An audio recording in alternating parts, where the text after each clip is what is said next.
Yes, can you hear me? Yes, I can hear you. All right, Thank you for joining us. Thank you for having us. Now, before we get started here, tell the audience some of the books that you have written. Written 4 small little books. One of them is The Ronin Poets, the first African-American narrative epic poem. I know that's a very long thing to say, but The Ronin Poets, it's a story told entirely through poetry, like the Odyssey or the Iliad or the Fairy Queen or something like that, Canterbury Tales. The next book that I wrote was 12 Stories High, The Imaginative Trip Through a Black Mind. It's a book of short stories, 12, as the title suggests. And after that, Code 47, Memoirs of a Hip-Hop Heist. It's sort of esoteric heist on hip-hop that these young, intelligent, group of young, intelligent black men and women pull a heist to take back hip-hop. And then there's A Company of Moors, which is my recent work. It's a historical epic about the Moorish pirate companies in the 1600s. They will actually span between the 1500s to the 1700s, but I picked the time period of 1640, and it's over 500-page historical epic that centers around the politics of that age in North Africa, with the Moors in all of Africa, and it goes into slavery, who was participating, everybody, who started it, and also how the Moors and the Africans did their best to, or the African Moors, did their best to defend their land. So those are the four works, and I'm working on something right at the moment, but it's going to be top secret because I'm kind of like Willy Wonka. Okay. Should be interesting. Yeah. Is Roswell there with you? Is he on the line too? Or? No, I'm Roswell. here. I'm here. Yes. Now, have you decoded other movies? Yes, actually, I've did a series of lectures decoding comic books and animation from an African perspective. At least 3 or 4, and I've just been doing a lot of research right now. I'm working on some things, but nothing's quite come out just yet. But we're still a work in progress here. Okay. Well, now we're going to get into the X-Men movie. Now tell us what that is about. Well, I'm going to start off, and so we don't talk over each other. Okay. But I'll start off, and I'm going to do an overview of the comic as a whole, and then go into the movies.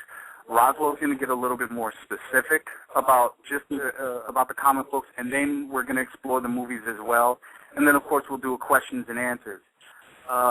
Great. So X-Men was a comic that was created in 1963 by Jack Kirby and Stan Lee. But before you talk about X-Men and that comic book, there was a book called Children of the Atom, which was written in 1953, a science fiction novel by Wilmar H. Shiras. I don't know if I'm pronouncing that correctly. But Children of the Atom, which X-Men, the comic book, has a subtitle, and it's usually called Children of the Atom. And what very avid comic collectors may know or may not know is that a lot of the ideas came from this science fiction novel called Children of the Atom. And it was listed as one of the most significant science fiction and fantasy books of the last 50 years. And the book is a collection and expansion of 3 earlier stories that were written by the author, Wilmar H. Shiras. And the most famous of which is the novella In Hiding, and it was written in 1948. The book's plot centers around super children with an immeasurably high intelligence who have to hide their youth and work from hiding in order to get along in the less intelligent world. And it has been credited. And then, of course, that hasn't been officially confirmed, which we're going to get into a lot of unofficial confirmed allegations on X-Men comic book. But it's never been officially confirmed with providing the inspiration for the X-Men comic book.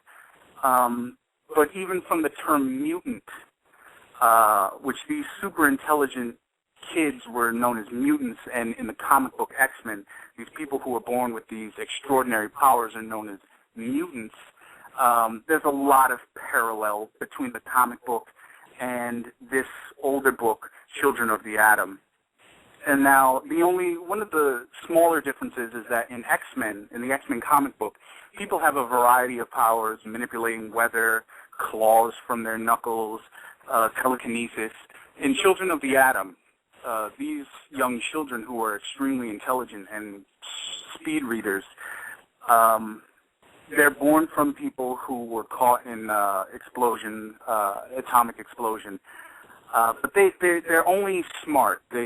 Their powers never extend into sort of these extraordinary controlling the weather, shooting rays out of their eyes. They're just extremely intelligent. And the book, much like the X-Men series, centers around them being worried about how society would perceive them. And these young kids, they're like 10, 7 years old, they have actual jobs, but they have to go by aliases, and they have to work from home because they feel like people who are older and not as smart as them will persecute them. So there's still that persecution. The term of the use of the term mutant that is within this book that crosses over to X-Men, which is a comic book that's published 10 years later. And in 1963, Jack Kirby and Stan Lee put together this comic book called X-Men. And it comes at the height of the Civil Rights Movement.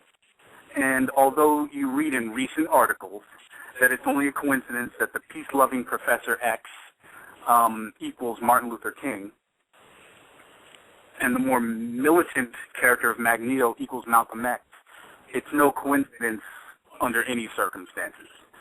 The comic focuses on prejudice and racism as a theme, and it adds three new spins on comic book storytelling.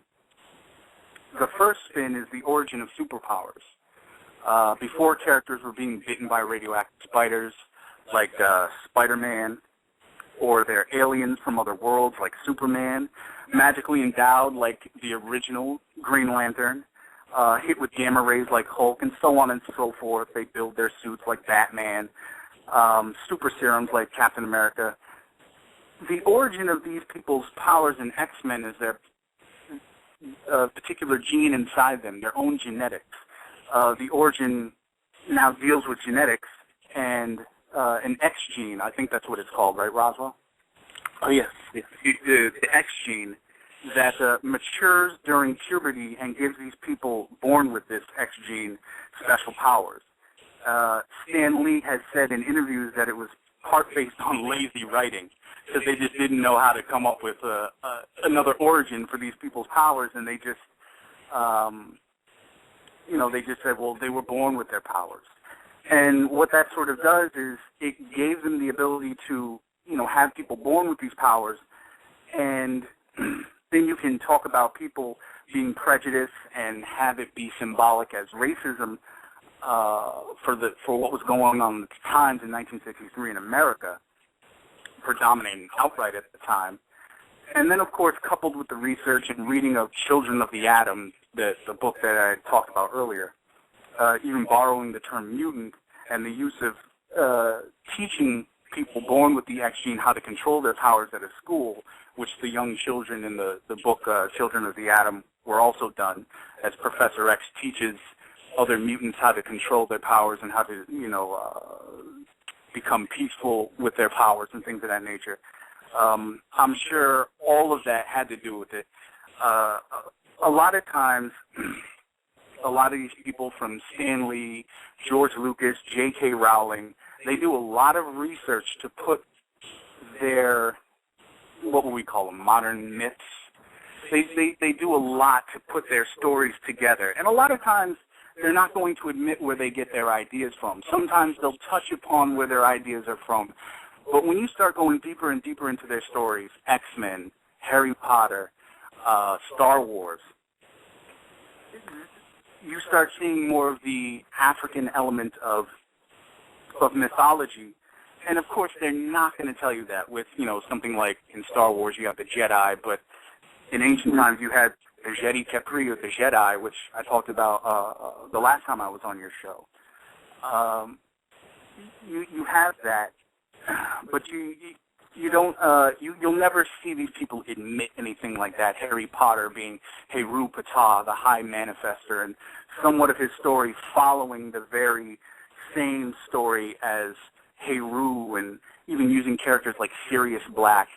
And nowadays they try to take away the fact that these particular characters, Magneto being Malcolm X, being a militant mutant trying to defend his own people, and then you have Professor X being the flip side of the argument of being peaceful with everybody. I had a dream, Martin Luther King. Nowadays they're trying to say, well, that's just a coincidence, and we know it's not a coincidence. And you'll also never get these people to admit it. But they do their research, and they do extremely deep research, and they go back into the original source of where a lot of these stories come from or are inspired by. But when we talk about the powers being a new spin on comics with people being born with superpowers, we as conscious black people are going to hone in and code break the genetic element as being about melanin and the science of melanin, the X gene that gives mutants their supernatural abilities, which, many white comic readers didn't vibe with. When X-Men first came out, its sales were very low. People could vibe with Spider-Man's awkward nerdiness that made him an outcast. But it was hard for the majority of comic collectors or white comic collectors at the time to really take in the themes of X-Men, where people were not only born with their unique abilities, but were shunned for them. And that's not what white people were going through at that moment, so they couldn't relate.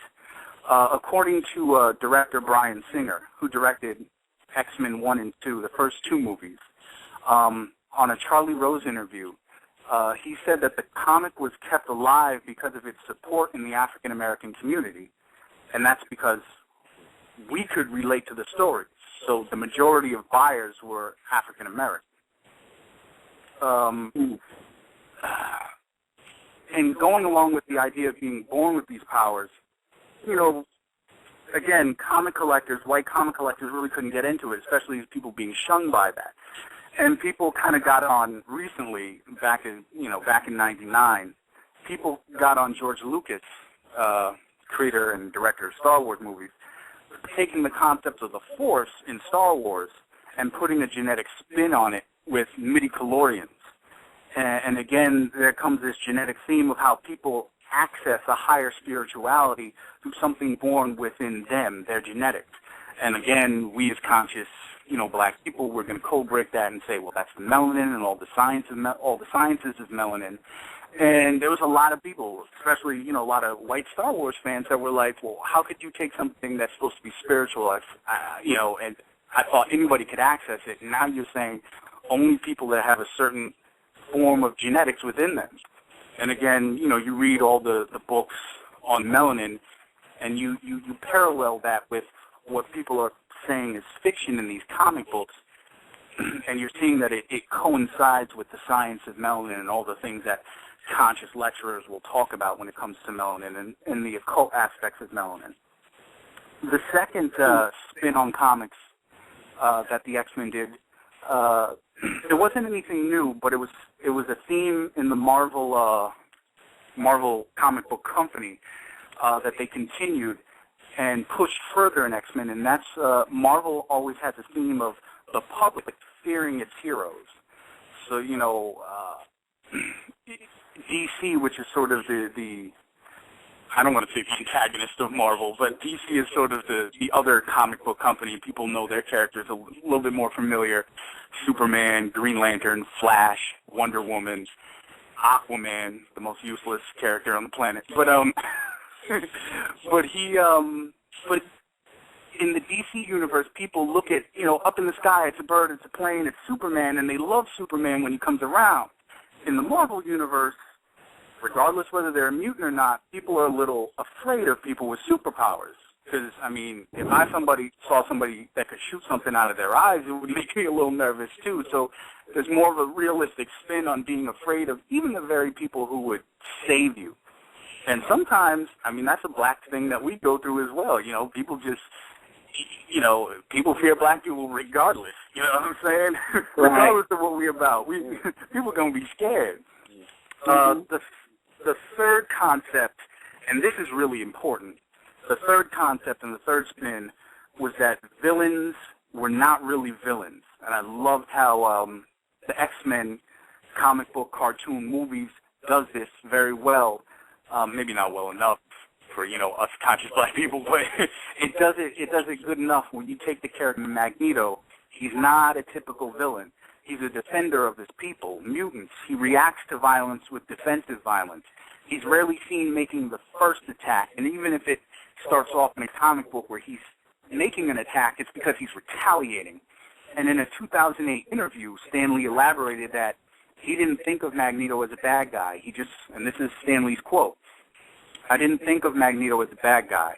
He just wanted to strike back at the people who were so bigoted and racist.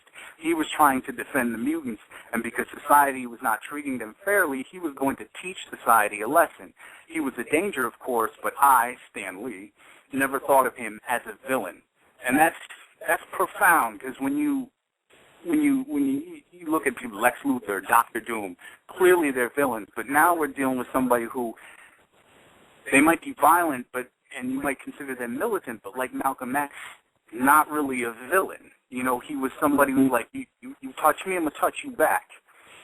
The comic book struggled throughout the 60s to keep an audience, and again, black people is what kept the comic book alive, and that was admitted in an interview by Bryan Singer, the director of the first two X-Men movies.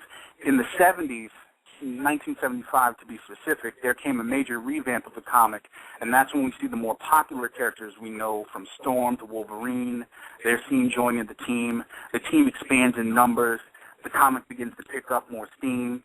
And in the 80s, it reaches what comic book collectors of X-Men would probably call it the golden age, with a lot of very popular storylines among comic fans and fans of the X-Men. Something called the Phoenix Saga, Days of Futures Past, Fall of the Mutants, and other X titles are born out of the 80s, Excalibur, X-Factor. In the 90s, the comic is revamped again. It ups the ante with its theme. It got very cosmic in the 80s. There was a lot of cosmic stuff. They were going into space. It was very heavy, deep stories. In the 90s, they revamped it, came back down to earth, literally and figuratively, but they upped the ante with its message of prejudice and racism. And Magneto's militance is pushed into some very hardcore storylines. The title returns to its roots with its themes, and I always felt that the Afrocentric movement kind of pushed that along in the late 80s, early 90s, because you had the mutants trying to really kind of find their own origin and take a stand on who they were, and it's no coincidence at the same time that's what we were doing. X-Men also became an animated series, 92, I believe.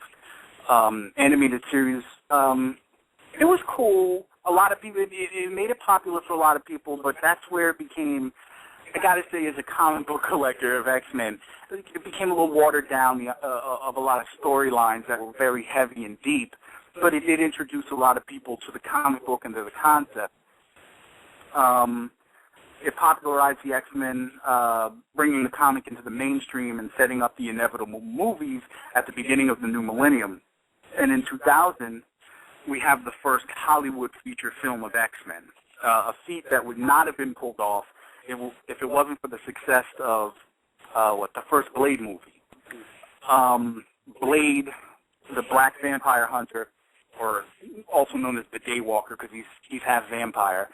That's a Marvel character, a character in the Marvel universe. He's not a mutant. He's half vampire, but he crosses over with X-Men and Spider-Man every now and then.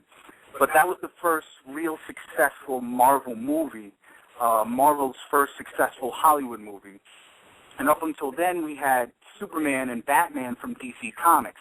Marvel struggled with making its films because Marvel's characters were a little bit more complex, outfits, the themes that they were dealing with, their superpowers needed more special effects than just putting a man on strings and making him look like he can fly, or Batman just dressing up in a suit.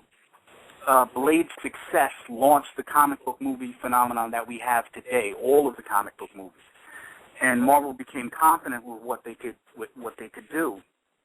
And then, of course, from 2000 until now, a comic book and all its titles from the X-Men, all its X titles have been revamped many times over, more new comic books.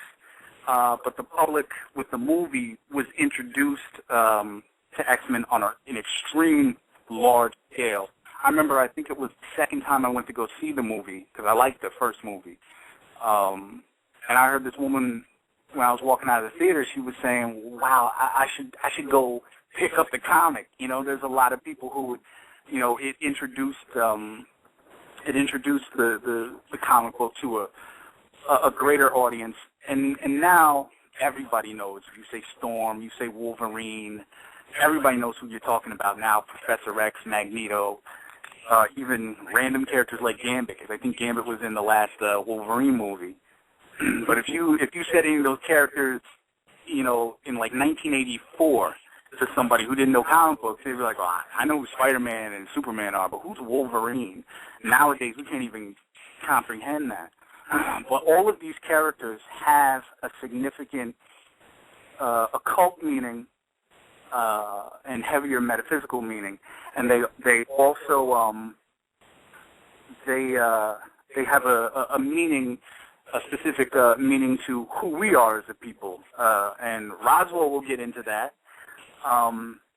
So I'm gonna pass the torch to the master of comic book breakdown dudes, and I would just like to say the guy's being modest. He talks about, you know, he had these 3 little lectures. He had 7. I think 3 or 4 only dealt with comic books and animation, but it was such a revamp. And I always believe that when it comes to the conscious community, we are being watched 100%. Yeah. Yeah. And back in the day, they would talk about comic books and release books on comic books, but they would be more to the science, like, is it possible for somebody to have healing factors? Is it possible for somebody to teleport? Is it possible for telekinesis? They got books like that, you know, the science of Superman and science of X-Men. But this dude came in and did a lecture.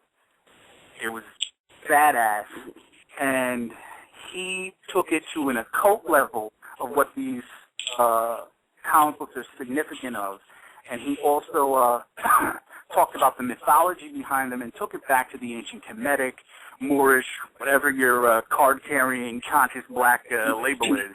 He took it back to it, and the next thing you know, and I know they saw this dude's lecture, but the next thing you know, all the books that was released after that had to deal with no longer were about the science of the characters, but their spirituality. And I know they saw his lecture. I know they did.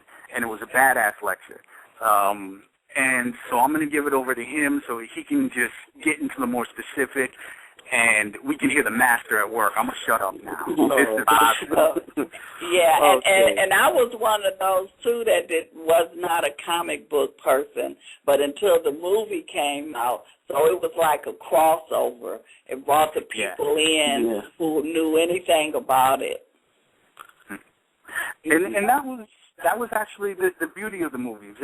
Because now, especially as conscious black people, there's another avenue to say, hey, this is another mythology they stole from us. Yeah. So, with I'm shutting up now. Okay. Okay, well, you passed it off to me. This guy really bigged me up a lot. I appreciate that. Thank you. And going into the occult and metaphysics of it, as you said, before I did my original lecture, I was trying to look for some type of history of where the authors were getting their ideas from, just in terms of mythology or even African culture. There was nothing around like that. We're talking 2004. Nothing dealing with a psychology of superheroes, but you can see a number of books on that now. Everything was dealing on how to physically become a Superman, which any talk of superheroes, comic books, or comic book movies has to go back to Superman in terms of the comic book history. Superman itself is based on, our history of Heru and the Greek culture. Zeus, I believe, originally was black. That'll take us into a whole other conversation, which we could talk about forever. But all of the X-Men, if you were to put all of their abilities together, you would get Superman. And the reason we had to start it off that way is because that X, we're looking at an X-Men. The X is I had to look this up. It was taken from the Greek letter for Christ. So for the X-Men, we're looking at a Christ-Men, and the whole movie a lot of times is about the concept of superpowered beings being martyrs.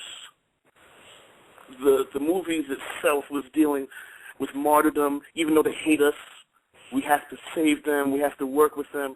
That's going into the movie history, and that's basically been like the whole theme of the comic book, even from day one. And the one so-called villain who tries to stand up for himself, or might be a little too aggressive in his position, is considered to be the villain. But that X, which again, going into the X-Men, is dealing with the Christ, and all these men are reaching for that Christ mythos. But the X is also it's the unknown. It's a mystery. It's the feminine factor, as in the X chromosome, as opposed to the Y chromosome, which is more aggressive. That's male. We're not dealing with the Y. We're dealing with the X. And that also played into the popularity of the comic book and the movie because it had strong female characters. A lot of times when you read comic books or see comic books, or why a lot of women aren't into comic books, because there are not a lot of female characters. And originally the X-Men started off that way. But Stanley's original title, and this I got from a Psychology of Superheroes book, but Tef also told me it was in the Marvel did like a 2-hour documentary. It's a 2-hour documentary on comic books in general. Comic books in general, it wasn't Marvel. But Stanley was originally going to call it The Mutants. He wanted to keep it a little gender specific, and one of his editors went into the X-Men, and they called it that, and they went with it from there.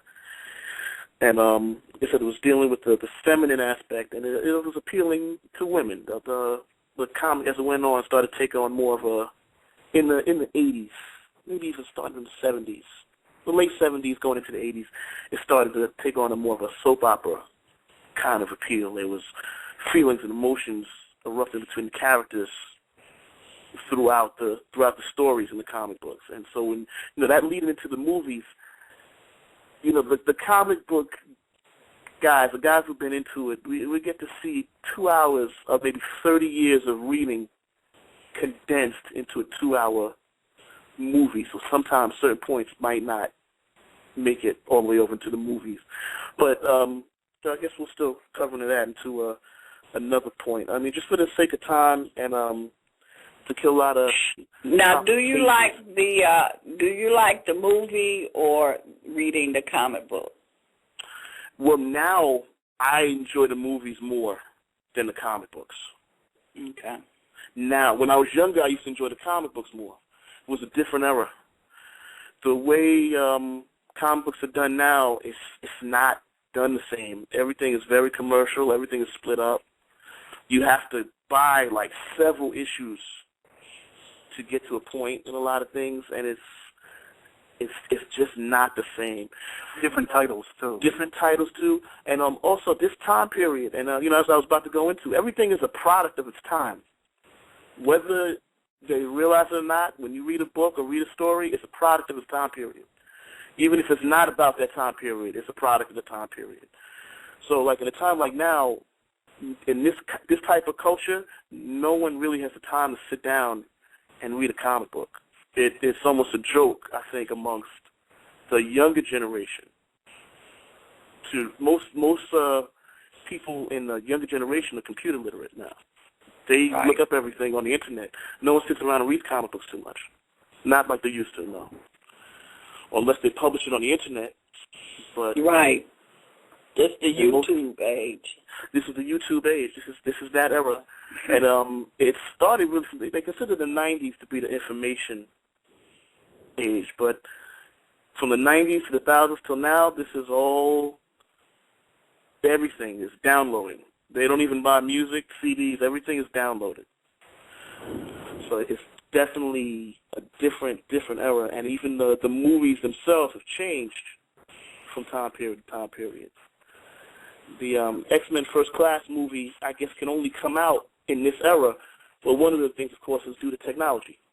Mm-hmm. They didn't have the technology to make these kind of movies back then. And if they tried to, it would have been pretty laughable, even by the highest technology for those standards. So that's part of the reason why a lot of these comic book movies weren't made sooner. They would have made Spider-Mans and X-Men decades ago if they could, but those concepts just weren't there. It takes a while for people to absorb the concept of a Wolverine, which when it first came out was a very violent character. You know, we're talking about the Spider-Man era where it was like, oh, I won't kill, to a character whose whole power is designed for killing. His whole, everything about him is just violence, death, and blood. You know, so going in, like I said, a quick overview. X-Men was coming from the 60s, as Jeff had said. It was there was a protest era. So a lot of the things that was going on were kind of revolutionary. And there was also the child of the 50s, which is important. That radiation coming in was suddenly, most heroes got their powers from radiation, and the X-Men were the children of, usually if you look at their parents, they were exposed to some type of radiation. Right. There's a lot of radioactive fears in even in the 50s, but that still bled into the 60s. So there was, you see movies like the science fiction movie Them and Godzilla and all these things. There was radiation. But in terms of what we're talking about, we're just going to put that into consciousness. There were a lot of, the consciousness began to rise up in the 60s. And that was the whole argument. Everything was revolutionary. The music, the people, everything was revolutionary. And in the 60s, that's what would reflect in the art. So for a person who's watching the movies, like for a comic book reader who's been reading comic books as long as I have, the comics have been my friend when I didn't have any friends. I don't like the way that sounds, but the truth is the truth.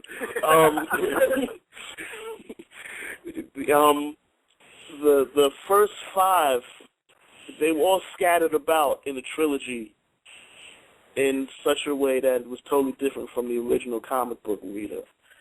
And in addition, they changed up so much. That's why I keep going, I guess, about the time period, because the X-Men of the 60s, the X-Men of the 70s, the X-Men of the 80s, they're like totally different teams, even if it's the same characters and same faces. Different writers come in, they add on more things, and it becomes very confusing. And then they condense it into a movie, and movies are popular. The movies are great, but the movies are actually their own breakdowns in and of themselves sometimes to a certain point. So so even though there's like the first trilogy of movies, there's right now it's kind of like what I like to call a hidden trilogy. hidden idea that's going on between Wolverine's movie and X-Men First Class. They're both prequels, and they're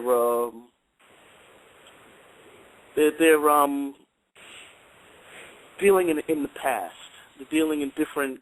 I guess that's the whole concept of a prequel. They're dealing in different time periods. Wolverine also shows up in First Class with a little cameo there. Yes. So that's the connection they pull in there, and the pursuit of more money. But all these are different cycles, different decades. Like you said, each decade had its own change, its own feel. Yes, that is true. And even in X-Men First Class, even though it takes place in the 60s, it's still at the same time taking place now. Mm. And we turn that in terms of it looks cleaner, it looks more modern. The technology is cleaner, it's clearer. In terms of the protest, well, they were both X-Men #1 and X-Men First Class were both dealing with a missile crisis. Not saying that we're dealing with a missile crisis right now. Well, the X-Men First Class is actually dealing more with what we say, like a warfare in the Brotherhood and the Lodges. Would we say something like that? Would that be a little too much to say? Here it is, this mutant versus mutant crisis going on, which is kind of what we have in the black community. It's always, right now, what do we have? We have everything, even within the, I hate to say it, but even within the conscious community, we're against ourselves. And you see that X-Men First Class, or with the Magneto versus Professor X, it's not just Martin versus Malcolm. It's concepts of who we are and how do we deal with the situation, which goes back to councils in Kemet in the ancient world before even white people showed up. Because we knew there was a change going to come. And it was about how do we deal with that change. And then even now, up to this point, how do we deal with this? That's why, I made the joke. Yeah. Whatever conscious label you want to give yourself, you might offend somebody. Don't say black. And it's just like, what do you say then? I don't care. And if you're a Commission, you're a Kebulanian, you're an African, and we have 1,000 labels. We're everything. Mm-hmm. So it's and we fight under this minutia, and meanwhile, the person who has us at odds, and I always go back to Star Wars. I know we're talking about X-Men, but I'm a Star Wars head too. Luke and Darth Vader are fighting each other, and you got Emperor Palpatine laughing because he goes, whoever dies, I'm going to control the person who lives. I don't care. I want father and son at each other's throat, and that's what it's about. I want the family at each other's throat. I want black people at each other's throat, and whoever survives, I'm going to find a way to control them. And you see this with X-Men. And as Roswell was saying in the 70s about the multiculturalism, the 70s was it was a protest decade, but it was a different type of protest from the 60s, in that there were no leaders the way there was in the 60s. Mm-hmm. And that it began to waken up more the other nations of the world to say it loud, I'm whatever I am and I'm proud. You know what I'm saying? I know it's to say it loud, I'm black and I'm proud, but it began to wake up. This is like the era of Bruce Lee. You start to see more martial arts movies done by the Chinese. You start seeing more things coming in from other countries that was just basically from other countries. They were just being proud of themselves and speaking up for themselves, using our struggle or our movement as an example. But it seems like that in our community, I don't know about other communities, but in our communities, it's like we all want to get to the same place, but like Malcolm might have wanted to go to the left, and Martin Luther King might have wanted to go to the right, but it's okay. But we seem to think that you got to pick or choose which way to go, long as they both end up where the goal is or the finish line. It doesn't matter. I mean, you know, it seems like we just want everybody to go a certain way. I mean, it seems like we should be able to go in different directions as long as we all end up where we originally want to end up. Yeah. And you see that in, I think, toward the end of First Class. I forget whether it was Magneto or Professor X who said it, but this is what they want, us fighting each other. Yeah. And truthfully, they both did want the same thing. And it's funny because when you look at both those characters, you see one is simply, it's not a first class, one is simply a warrior class, and one is a political class and a governing class. But when you get those two classes clashing, there's a problem, because the warriors can't clash with the politicians, and the politicians can't clash with the warriors, and that's what Magneto was, the warrior. When we're in trouble, I'll fight. Professor X, I know how to teach our community, and I know how to give the lessons so that we can have a prosperous community. They can't even see the fact that, look, you're the warrior, you fight, and hey, I'm the governor, I do this. Exactly. Roswell was talking about the multiculturalism. That also reflects in the comic because you see a whole bunch of different characters with different backgrounds. Well, even going into the movies, you will see a lot of level of respect for Magneto, for Professor X, throughout all three of the movies. And if you go to the first one, there was a scene where the Toad said to Sabretooth, talking the movies, he says to Sabretooth, after Sabretooth is on the ground being knocked down by Storm, he said, stop playing around.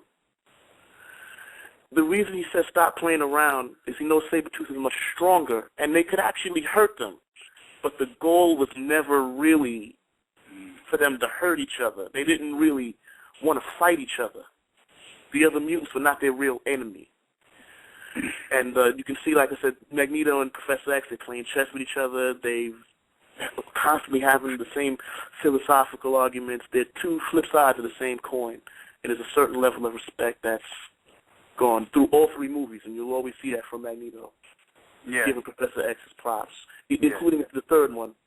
After Professor X died, he still, that was when he said he died. Yeah, he said that first he died for where you are. He told the... Yeah, he said that man's done more for mutants than you'll know.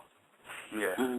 There's still always a level. That's why, I did like the movies, and they did manage to put that in there. Yeah, when you're talking about the comic books, it's not only the 30 years of comic books, but 30 years of 40, 50 by now. But it's a continuous story.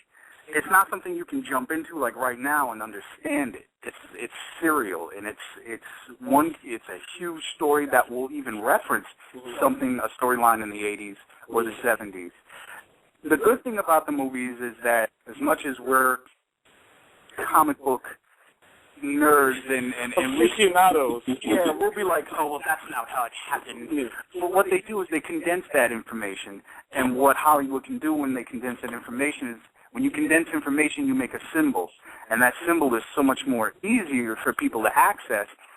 I might have a beef about it in the cartoons, but that's my comic book nerdiness coming out.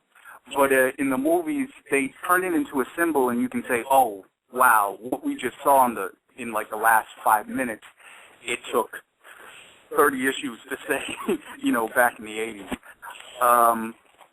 Also, one of the odd things about X-Men First Class, which just came out, is it wasn't the original First Class. It wasn't the original characters in 1963, which a lot of, again, comic book nerds got upset about.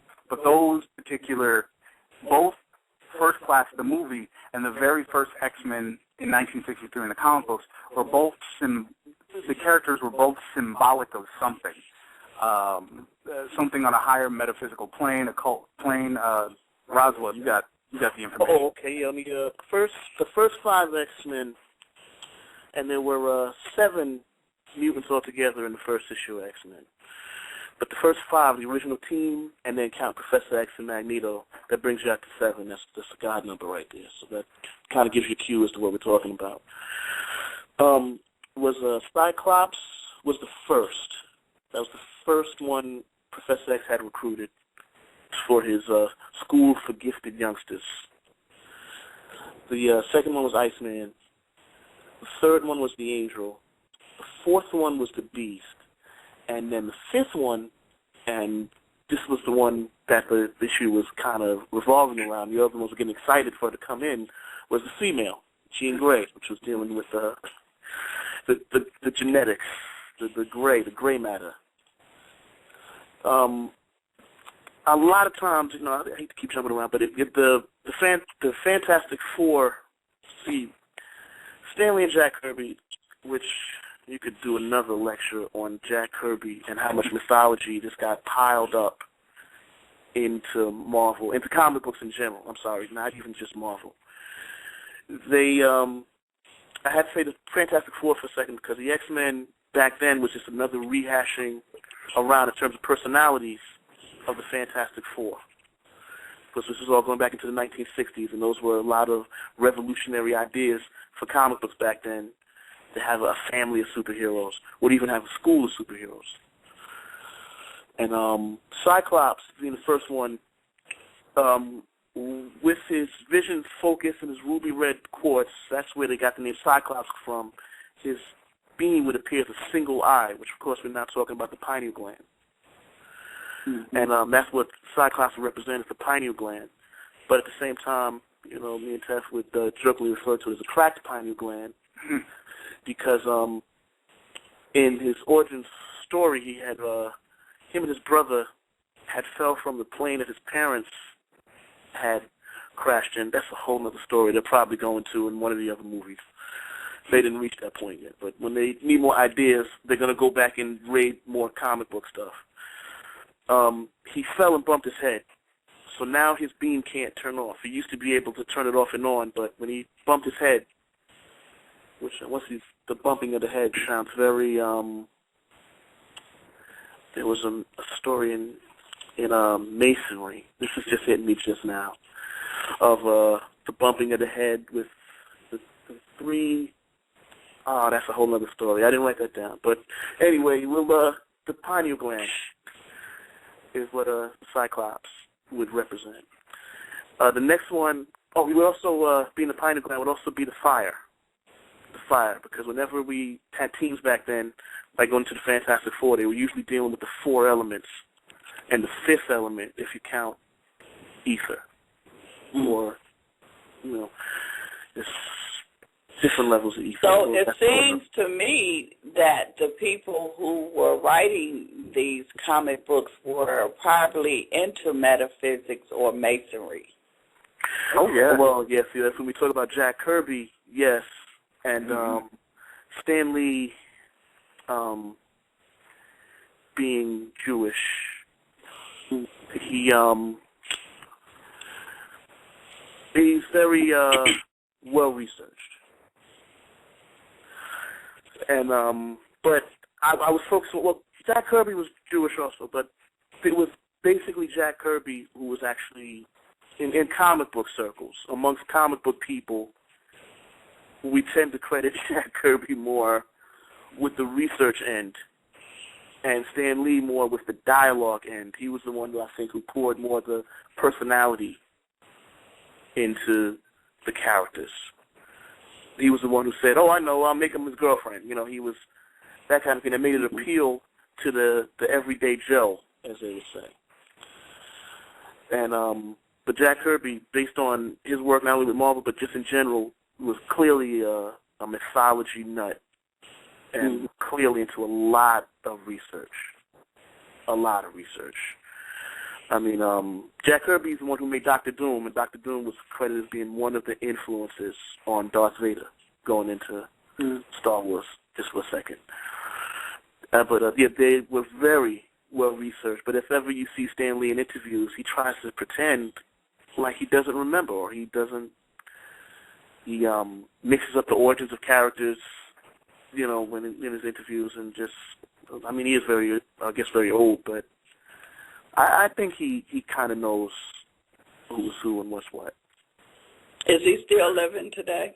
Yes, Stanley is still. Oh, now he's still living. He's still in some of the movies. Yeah, he'll pop up as a cameo. Cameo. He has cameo appearances. I don't know if he had one in X-Men First Class. He didn't, right? I don't remember. No, that's not a Marvel. That's not a Marvel movie. Yeah.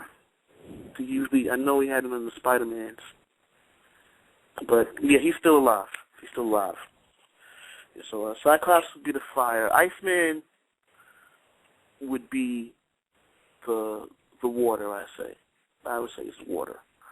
But keep in mind, any one that I put in, it can be argued that they can be switched around. Everything is everything. Everything is everything. There's bits and pieces of all elements and other elements, it seems. And Iceman, which if you listen to the name, just the Iceman, you know, but he would be the what he was. Right now, the way they have him now, they've put him into the Omega level of mutants, meaning that see, when he started off in the original comic, he looked like a snowman. Mm-hmm. Now, when they seen him, they had him more refined, more clear cut, and then when you see him in the movie, I don't even think him and Cyclops even know each other. It seems like in the movies, they didn't have any scenes together in the movies, did they? No, because they made him younger. But there was an age difference.